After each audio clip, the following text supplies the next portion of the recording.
வணக்கம். தினமலர்.com மாலை 4 மணி செய்திகள். முக்கிய நிகழ்வுகள். இலங்கை விவகாரத்தில் மத்திய காங்கிரஸ் கூட்டணி அரசுக்கு திமுக கெடு. கூட்டணியிலிருந்து வெளியேறுவது உறுதி என்று கருணாநிதி திட்டவட்டம். 7வது சம்பள கமிஷன் அமைக்க வலியுறுத்தல். பணவீக்கத்தை சமன் செய்ய முடியும் என்று மத்திய அமைச்சர் அஜய் மக்கான் பிரதமருக்கு கடிதம். சத்துணவு மற்றும் குழந்தைகள் நல மையங்களுக்கு மிக்சி 12 கோடி ரூபாய் நிதி ஒதுக்கி முதல்வர் ஜெயலலிதா உத்தரவு. விரிவான செய்திகள். இலங்கைக்கு எதிரான தீர்மானத்தில் இந்தியா திருத்தம் கொண்டு வராவிட்டால் கூட்டணியிலிருந்து விலகுவதில் திமுக உறுதியாக உள்ளதாக கருணாநிதி அறிவித்துள்ளார். திமுக தலைவர் கருணாநிதி சென்னையில் உள்ள கட்சி தலைமை அலுவலகத்தில் ஞாயிறன்று செய்தியாளர்களை சந்தித்தார். இலங்கைக்கு எதிராக ஐநா பாதுகாப்பு கவுன்சிலில் அமெரிக்கா கொண்டுவரும் தீர்மானத்தில் திருத்தம் கொண்டுவர இந்தியா நடவடிக்கை எடுக்க வேண்டும் என்று வலியுறுத்திய அவர், இது தொடர்பாக பிரதமர் மன்மோகன் சிங் மற்றும் காங்கிரஸ் தலைவர் சோனியாவிற்கு தனித்தனியாக கடிதம் எழுதியுள்ளதாக கூறினார். இந்த தீர்மானத்தில் மாற்றம் செய்ய இந்தியா முன்வரவில்லை என்றால் காங்கிரஸ் கூட்டணியுடனான உறவு நீடிக்குமா என்பது சந்தேகம்தான் என்றும், கூட்டணி நீடிக்காது என்றும் கருணாநிதி உறுதியுடன் தெரிவித்தார். எங்களுக்கும் இந்த கூட்டணிக்கு உள்ள உறவு நீடிக்குமா என்பது சந்தேகம், நீடிக்காது என்பது உறுதி. அமெரிக்கா ஏற்றுக்கொள்வதோ இல்லையோ, அதை கூட இந்தியா சொல்ல தவறினால் அது இலங்கை தமிழர்களுக்கு இழைக்கப்படும் பெருத்த அநீதி என்று நாங்கள் கருதுகிற காரணத்தால் தான் இந்த கூட்டணியிலே நீடிப்பதிலே அர்த்தம் இருப்பதாக தெரியவில்லை என்று நான் ஏற்கனவே சொல்லியிருக்கிறேன். அதையே இப்போது சொல்லுகிறேன். போர்க்குற்றம் குறித்து சுதந்திரமான சர்வதேச விசாரணை குழு அமைக்க இந்தியா வலியுறுத்த வேண்டும் என்றும், குறிப்பிட்ட காலத்திற்குள் விசாரணையை முடிக்க நடவடிக்கை எடுக்க வேண்டும் என்றும் கருணாநிதி வலியுறுத்தினார். இலங்கை அரசினாலும் அரசு நிர்வாகத்தில் உள்ளவர்களாலும் ஈழத்தமிழர்கள் மீது நடத்தப்பட்ட தாக்குதல்கள் போர்க்குற்றங்கள் என்றும் இனப்படுகொலை என்றும் பிரகடனப்படுத்தப்பட வேண்டும்.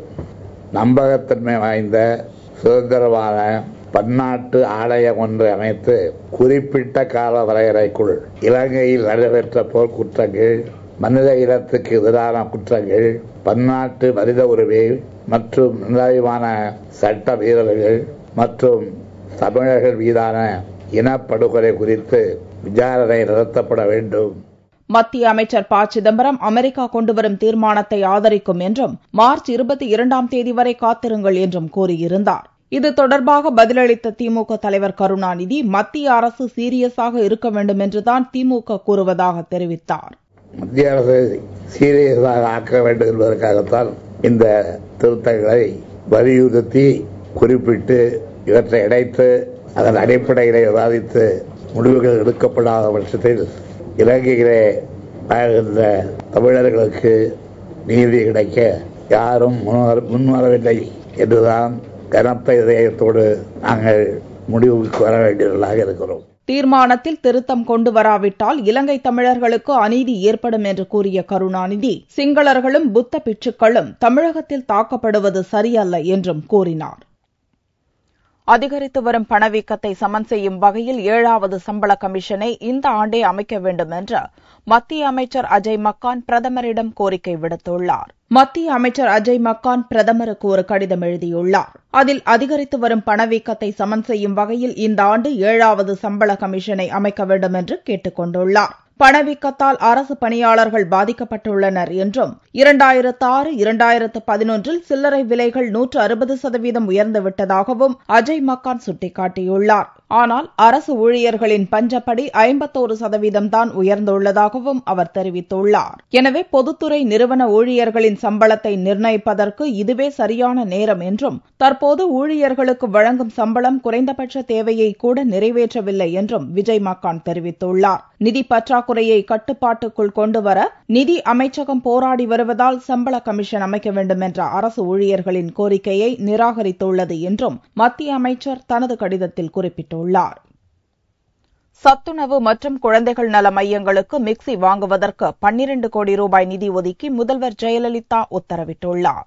தமிழக முதல்வர் ஜெயலலிதா ஞாயிறன்று ஒரு அறிக்கை வெளியிட்டார். சத்துணவு மற்றும் குழந்தைகள் நல மையத்தில் ஒரே மாதிரியான உணவுக்கு பதிலாக பல்வேறு சுவையான 13 வகை கலவை சாதங்கள், 4 வகையான முட்டை சாதங்கள் வழங்க ஏற்கனவே உத்தரவிட்டுள்ளதை குறிப்பிட்டுள்ள முதல்வர் ஜெயலலிதா, இதற்காக அனைத்து சத்துணவு மற்றும் குழந்தைகள் நல மையங்களுக்கு தலா ஒரு அரவை இயந்திரமான மிக்சி வழங்க உத்தரவிட்டுள்ளார். இதற்காக மொத்தம் 99,323 மையங்களுக்கு தலா ஒரு மிக்சி வழங்க 12,36,68,000 ரூபாய் நிதி ஒதுக்கியும் முதல்வர் உத்தரவிட்டுள்ளார். முதல்வர் ஜெயலலிதா வெளியிட்ட மற்றொரு அறிக்கையில், தமிழகம் முழுவதும் வாடகை கட்டடங்களில் இயங்கி வரும் 44 ஆதி திராவிட மற்றும் பழங்குடியின மாணவர்களுக்கான நலவிடுதிகள் சொந்த கட்டடங்களில் இயங்குவதற்கு 35 கோடி ரூபாய் நிதி ஒதுக்கீடு செய்துள்ளதாக தெரிவித்துள்ளார்.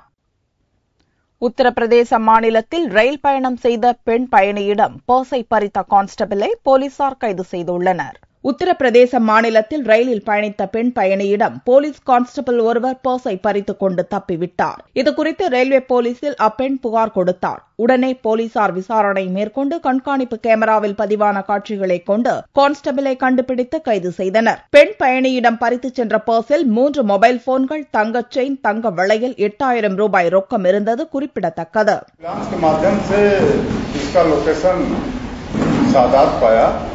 और उसे हिकमत अमली से उसके सिम पर जो लगाकर मोबाइल चोरी का मोबाइल था उसको लगाकर चला रहा था और अपने मोबाइल फोन से बात किया और कहा कि मैं आपका दोस्त बोल रहा हूँ, हमारे साथ कई लोग हैं, आप रेलवे स्टेशन सादात पर आ जाओ. பாதுகாப்பு கொடுக்க வேண்டிய போலீஸ்காரரே பெண்ணிடம் பர்ஸ் திருடிச் சென்ற சம்பவம் அதிர்ச்சியை ஏற்படுத்தியுள்ளது. மேற்கு வங்கத்தில் கோவில் பிரசாதம் சாப்பிட்ட 50 குழந்தைகள் உள்பட 110 பக்தர்கள் உடல் நலம் பாதிக்கப்பட்டனர். மேற்கு வங்க மாநிலம் ஹவுரா மாவட்டத்தில் உள்ள ஒரு கோவிலில் ஹரிகீர்த்தன் என்ற 2 நாள் நிகழ்ச்சி நடந்தது. நிகழ்ச்சியின் நிறைவில் அனைத்து பக்தர்களுக்கும் பிரசாதமாக வெல்லம் வழங்கப்பட்டது. இதை சாப்பிட்ட 50 குழந்தைகள் உள்பட 110 பக்தர்கள் உடல் நலம் பாதிக்கப்பட்டு பல்வேறு மருத்துவமனையில் சிகிச்சை பெற்று வருகின்றனர். தகவல் அறிந்து ஹவுரா மாவட்ட முக்கிய அரசியல் பிரமுகர்கள் மருத்துவமனைக்கு விரைந்து வந்து சிகிச்சை பெற்று வரும் பக்தர்களிடம் நலம் விசாரித்தனர். உடனடி தீவிர சிகிச்சை அளிக்கும்படி மருத்துவர்களை கேட்டுக் கொண்டனர். কেস আসছে পরপর এক্ষুনি পুরো পরিসংখ্যান না দিলেও আপনি জেনে রাখুন 100-র উপর বেশি পেশেন্ট ভর্তি হয়েছে। পরিষেবা আরও কিছু যেগুলো অ্যাম্বুলেটরি তাদেরকে কিন্তু আমরা পরিষেবার জন্য পরিষেবা দিয়ে পাঠিয়ে দিয়েছি বাড়ি, এবং ক্রমশ পেশেন্ট আসছে। শুনেছি চানুলিয়া গ্রামে কোনো একটা আনুলিয়া গ্রামে হাজার তিনেক মালসা, মানে যেটা হয় পুজো মালসা খেয়ে তারা খিচুড়ি ভোগ খেয়ে এরকম অসুস্থ হয়ে পড়েছে। கோவில் பிரசாதம் சாப்பிட்டு உடல் நலம் பாதிக்கப்பட்ட சம்பவம் ஹவுரா மாவட்டத்தில் பரபரப்பை ஏற்படுத்தியுள்ளது. ஹோசூர் சோதனைச் சாவடியில் லஞ்ச ஒழிப்பு போலீசார் நடத்திய திடீர் ரெய்டில் கணக்கில் வராத 2 லட்சம் ரூபாய் ரொக்க பணம் பறிமுதல் செய்யப்பட்டது. கிருஷ்ணகிரி மாவட்டம் ஹோசூர் அருகே தமிழக கர்நாடக எல்லையான ஜூஜுவாடியில் உள்ள 2 போக்குவரத்து துறை சோதனைச் சாவடியில் கூடுதல் கட்டணங்கள் வசூலிக்கப்படுவதாக புகார்கள் வந்தன. இந்த தகவலின் அடிப்படையில் லஞ்ச ஒழிப்பு போலீசார் திடீர் சோதனையில் ஈடுபட்டனர். இச்சோதனையில் கணக்கில் காட்டப்படாத 2,02,850 ரூபாய் பறிமுதல் செய்யப்பட்டது. இச்சோதனையின் போது 2 சோதனைச் சாவடிகளிலும் பணியில் இருந்த மோட்டார் வாகன ஆய்வாளர்கள் உட்பட 4 பேர் மீது லஞ்ச ஒழிப்பு போலீசார் வழக்கு பதிவு செய்து துறை ரீதியான நடவடிக்கை எடுக்கப்படும் என தெரிவித்தனர். இந்த அதிரடி சோதனையால் அப்பகுதியில் சிறிது நேரம் பரபரப்பு ஏற்பட்டது. காட்டு எருமைகளின் அட்டகாசத்தால் பெரியகுளம் பகுதி விவசாயிகள் பெரும் இழப்பை சந்தித்து வருவதுடன் கடும் அவதிக்கும் ஆளாகியுள்ளனர். தேனி மாவட்டம் பெரியகுளம் பகுதியில் உள்ள கும்பகரை, மஞ்சளார், சோத்துப்பாறை, முருகமலை, செலும்பு, சின்னார், தேவதானப்பட்டி ஆகிய பகுதிகளில் சுமார் 80,000 ஏக்கர் பரப்பளவில் மா விவசாயம் மேற்கொள்ளப்பட்டு வருகிறது. இத்தொழிலை நம்பி 50,000த்திற்கும் அதிகமான விவசாயிகளும் விவசாய தொழிலாளர்களும் உள்ளனர். மலையடிவாரத்தை ஒட்டிய இப்பகுதிகளில் தற்போது காட்டெருமைகளின் அட்டகாசம் விவசாயிகளுக்கு பெரும் பிரச்சினையாக உள்ளது. மலைப்பகுதிகளில் வறட்சி காரணமாக குடிநீர் தேடி விவசாய நிலங்களுக்கு வர தொடங்கிய காட்டெருமைகள் விவசாய நிலங்களில் பயிரிடப்பட்டிருந்த மா மற்றும் அவற்றின் பூக்கள், இலைகளை சாப்பிட்டு ருசி கண்டதால் தற்போது கூட்டம் கூட்டமாக விவசாய நிலங்களை தேடி படையெடுக்க ஆரம்பித்துவிட்டன. இந்த காட்டெருமைகளின் அட்டகாசத்தால் விவசாயம் செய்ய முடியாத அவல நிலையும் உயிர் பயமும் தற்போது பெரியகுளம் பகுதி விவசாயிகளிடம் நிலவி வருகிறது. இப்ப சமீப காலங்களில் காட்டெருமைகளும் வனவிலங்குகளும் பகல் நேரத்திலே வந்துட்டு இருக்கு. இதனால விவசாயிகளுக்கு பல லட்சம் ரூபாய் நஷ்டமாகிட்டு இருக்கு.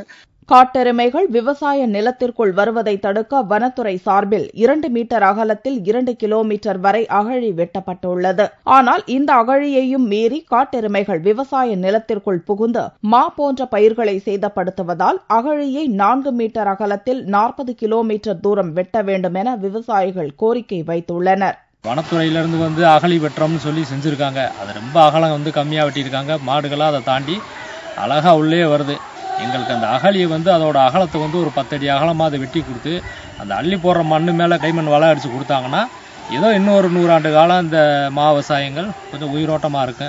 ஒரு புறம் பருவமழை பொய்த்ததால் விவசாயம் செய்ய தண்ணீர் இல்லாமல் அல்லாடும் விவசாயிகள் தற்போது காடுகளிலிருந்து வரும் விலங்குகளாலும் பிரச்சினைகளை எதிர்கொள்ள நேரிட்டுள்ளது. மேல்மலையனூர் அங்காள பரமேஸ்வரி அம்மன் கோவிலில் நடந்த தேர் திருவிழாவில் ஏராளமான பக்தர்கள் தேரை வடம் பிடித்து இழுத்தனர். விழுப்புரம் மாவட்டம் மேல்மலையனூரில் மிகவும் பழமை வாய்ந்த பிரசித்தி பெற்ற அங்காள பரமேஸ்வரி அம்மன் கோவில் உள்ளது. இக்கோவிலில் ஆண்டுதோறும் மயான கொள்ளை திருவிழா நடக்கிறது. 13 நாட்கள் நடக்கும் இத்திருவிழாவின் 7ஆம் நாள் தேரோட்டம் நடந்தது. தேரோட்டத்தின் போது அங்காள பரமேஸ்வரிக்கு சிறப்பு அலங்காரம் மற்றும் பூஜைகள் செய்யப்பட்டு தேர் மீது அமர்த்தி வலம் வர செய்தனர்.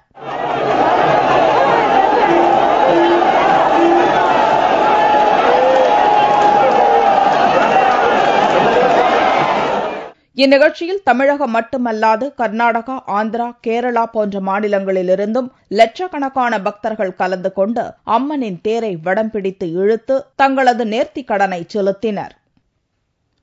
மேலாண்மை துறையில் சாதிக்க விரும்பும் மாணவர்களுக்கு வழிகாட்டும் விதமாக தினமலர் நடத்திய கல்வி கண்காட்சி கோவையை அடுத்து மதுரையில் நடந்தது. MBA படித்து மேலாண்மை நிர்வாகவியல் துறையில் சாதிக்க விரும்பும் மாணவர்களுக்கு வழிகாட்டும் வகையில் தினமலர் நாளிதழ் சார்பில் கேட்வே ஆஃப் பி ஸ்கூல் என்னும் வழிகாட்டும் நிகழ்ச்சி ஆண்டுதோறும் நடந்து வருகிறது. கடந்த வாரம் கோவையில் நடந்த நிகழ்ச்சியை தொடர்ந்து சனிக்கிழமை அன்று மதுரை லட்சுமி சுந்தரம் ஹாலில் இந்நிகழ்ச்சி நடந்தது. பார்க் கல்வி குழுமத்தின் முதன்மை செயல் அதிகாரி அனுஷா இந்நிகழ்ச்சியை துவக்கி வைத்து கண்காட்சியை பார்வையிட்டார். ஏராளமான கல்வி நிறுவனங்கள் பங்கு பெற்ற இந்த கண்காட்சியில் பல்வேறு கல்லூரிகளின் விவரங்கள், அவற்றில் உள்ள படிப்புகள், MBA தொடர்பான விவரங்கள் இடம்பெற்றிருந்தன. மாணவர்களின் பல்வேறு கேள்விகளுக்கு கல்வி நிறுவன பிரதிநிதிகள் விளக்கம் அளித்தனர். தொடர்ந்து நடைபெற்ற கருத்தரங்கில் ஏன் MBA என்ற தலைப்பில் கேலக்ஸி இன்ஸ்டிடியூட் ஆஃப் மேனேஜ்மெண்ட் மேலாண்மை இயக்குநர் ரமேஷ் பிரபா உரையாற்றினார். வெளிநாட்டில் MBA என்ற தலைப்பில் பிரேம் ஜோசப்பும், MBA படித்தபின் உள்ள வாய்ப்புகள் என்ற தலைப்பில் கிரேட் மேனேஜ்மெண்ட் இன்ஸ்டிடியூட் பேராசிரியர் ஸ்ரீராமும், சிறந்த மேலாண்மை கல்லூரிகளை எவ்வாறு தேர்ந்தெடுப்பது என்ற தலைப்பில் RL இன்ஸ்டிடியூட் ஆஃப் மேனேஜ்மெண்ட் பேராசிரியர் புகழேந்தியும் விளக்கம் அளித்தனர். மாணவர்களின் நலனுக்காக தினமலர் நடத்தும் இக்கண்காட்சி மிகவும் பயனுள்ளதாகவும், சிறப்பு தகவல்கள் மற்றும் தங்களின் பல்வேறு சந்தேகங்களுக்கு விளக்கங்களை பெற முடிந்ததாகவும் மாணவர்கள் தெரிவித்தனர். ரொம்ப இன்னோவேட்டிவா இருக்கு. நிறைய இன்ஃபர்மேஷன்ஸ் கொடுத்தாங்க எங்களுக்கு. எந்த காலேஜ்ல சேரலாம், எந்த காலேஜ்ல எந்த கோர்ஸ் சேர்த்தா எவ்வளவு யூஸ்ஃபுல், எப்படி காலேஜ் சூஸ் பண்ணணும், இந்த மாதிரி எல்லாமே கொடுத்தாங்க. அப்புறம் இங்க ஒரு 50 காலேஜஸ்க்குரிய டீடைல்ஸ் கொடுத்திருக்காங்க. அவங்களோட எலக்டிவ்ஸ் கோர்ஸ் ஆப்ஷன்ஸ் கொடுத்திருக்காங்க. எல்லாமே ரொம்ப யூஸ்ஃபுல்லா இருக்கு. தினமலர் தான் இதுக்கு ரொம்ப ஹெல்ப்ஃபுல்லா பண்ணிருக்காங்க. இக்கண்காட்சியில் மேலாண்மை கல்லூரிகள் பற்றிய விளக்கம், அவற்றில் உள்ள பிரிவுகள் அடங்கிய விளக்க கையேடுகள் அனைவருக்கும் இலவசமாக வழங்கப்பட்டன. புதுச்சேரியில் மருத்துவக் கல்லூரிகளுக்கு இடையே நடைபெற்ற ஃபேஷன் ஷோ நிகழ்ச்சியில் விதவிதமான ஆடைகளை அணிந்து மாணவிகள் கேட்வாக் செய்து அசத்தினர். புதுச்சேரி பிம்ஸ் மருத்துவக் கல்லூரியில் கலாச்சார போட்டிகள் நடந்தன. நிறைவு நிகழ்ச்சியாக ஆடை அலங்கார போட்டி எனப்படும் ஃபேஷன் ஷோ நிகழ்ச்சி நடைபெற்றது. கல்லூரி மைதானத்தில் நடந்த இந்நிகழ்ச்சியில் 50க்கும் மேற்பட்ட மருத்துவக் கல்லூரி மாணவ மாணவியர்கள் ஆர்வத்துடன் கலந்து கொண்டு விதவித ஆடைகளை அணிந்து பூனை நடை நடந்து பார்வையாளர்களை அசத்தினர்.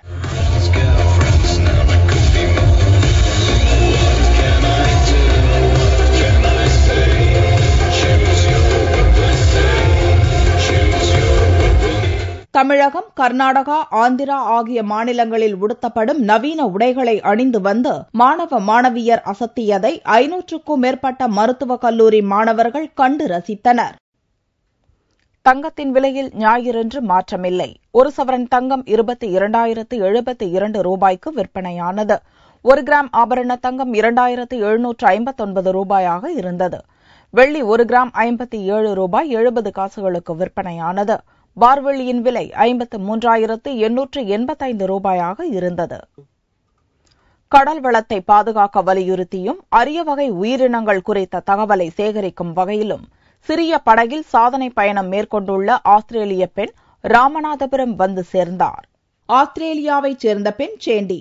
இவர் கடல் வளத்தை பாதுகாக்க வலியுறுத்தியும் அரிய வகை கடல்வாழ் உயிரினங்கள் குறித்த தகவல்களை சேகரிக்கும் வகையிலும் 2011ஆம் ஆண்டு ஜெர்மனியில் சிறு படகு மூலம் கடல்வழி விழிப்புணர்வு பயணம் மேற்கொண்டார். கடந்த ஆண்டு டிசம்பர் மாதம் குஜராத் வந்த இவர் கடல் வழியாக கேரளா, கன்னியாகுமரி, தூத்துக்குடி, மண்டபம் ஆகிய பகுதிகளில் விழிப்புணர்வு பிரச்சாரம் செய்தார். இதைத் தொடர்ந்து ராமநாதபுரம் தேவிப்பட்டணத்துக்கு வந்த சேண்டிக்கு கடலோர காவல்படை குழுவினர் உற்சாக வரவேற்பு அளித்தனர். பின்னர் செய்தியாளர்களிடம் சேண்டி கூறுகையில் 2011இல் ஜெர்மனியில் பயணத்தை துவங்கியதாகவும் 2016இல் ஆஸ்திரேலியாவில் நிறைவு செய்ய உள்ளதாகவும் கூறினார். I'm paddling this kayak from Germany to Australia.